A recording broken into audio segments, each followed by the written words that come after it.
Башкирская народная песня «Журавлиная песень» исполняется Якова Фаурия. Встречаем!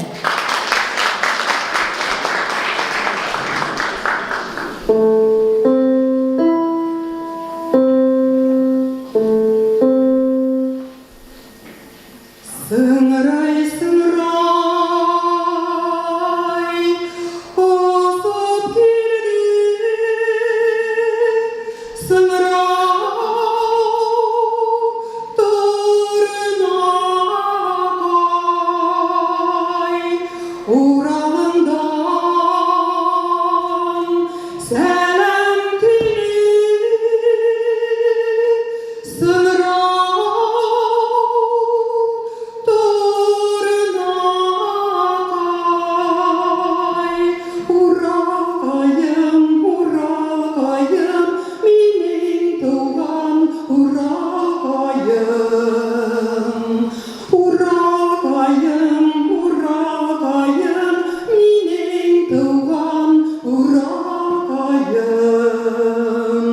Иген хауti Урал тауti, сыңрау тұрнақай.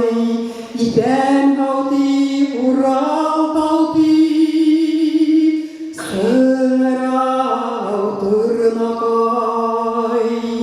Юхафати, юхафати,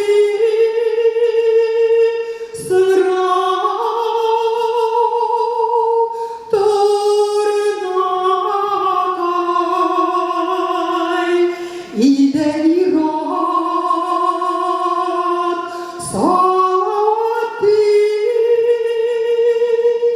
sığrau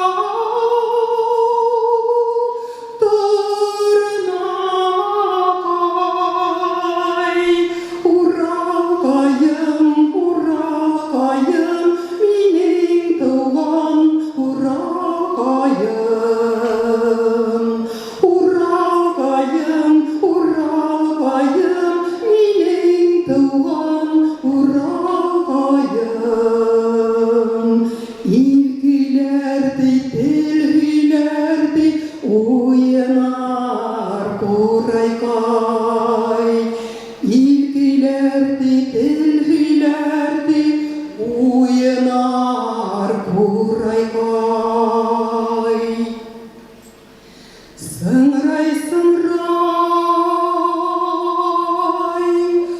осып келді.